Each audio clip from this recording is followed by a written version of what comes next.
guys, andito tayo ngayon sa mangga. Kasi po ay nawala po yung ano ito, yung bubong. Oh. Nawala na yung bubong guys, oh. Kinuha na. Sayang to guys eh. Kinuha na nila yung bubong.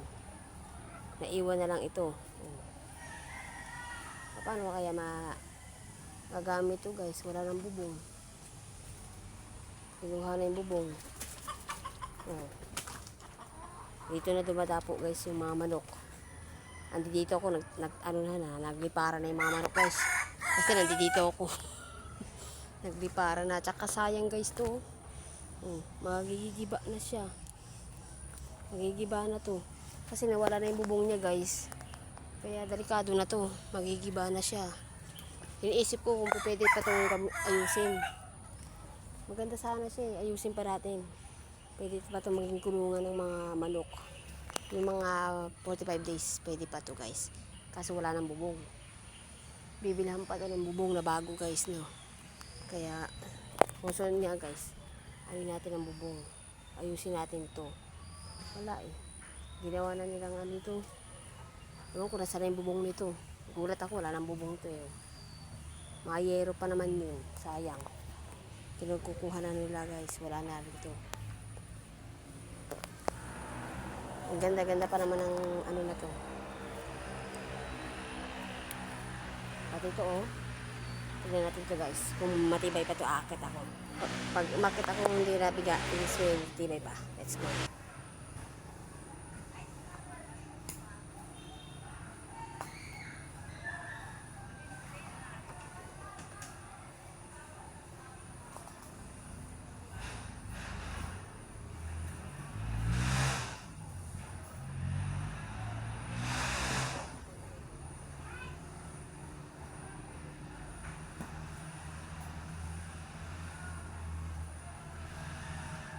Nakakatakot naman guys dito umakit.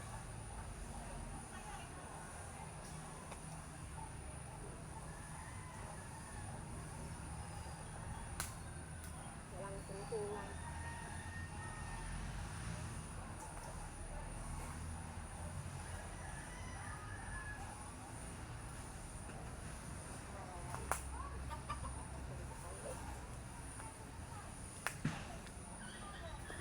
Hindi ko gaya guys.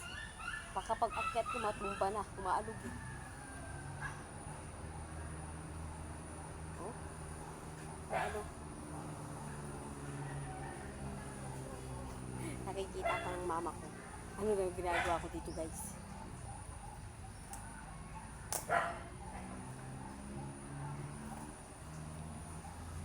Ito oh.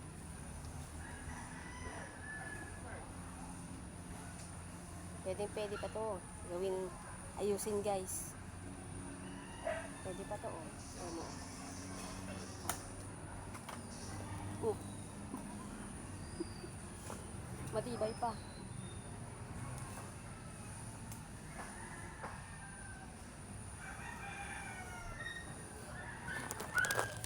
Nakikita ko ng mama ko guys. Ano daw ginagawa ko dito? Tinatawanan ako dun. Ganda sana eh. Nanghihinayang lang ako guys kasi may balak yata akong mag-alaga ng 45 days. Kaya pwede na itong gawin paayos ko sa asawa ko to guys. Sayang eh. May net na rin naman siya. Diba? Kompleto na may net na may kulungan na. Bubong na lang wala. Kaya guys, pinakita ko lang sa inyo to at isinare ko lang po sa inyo. Thank you very much po. Bye-bye.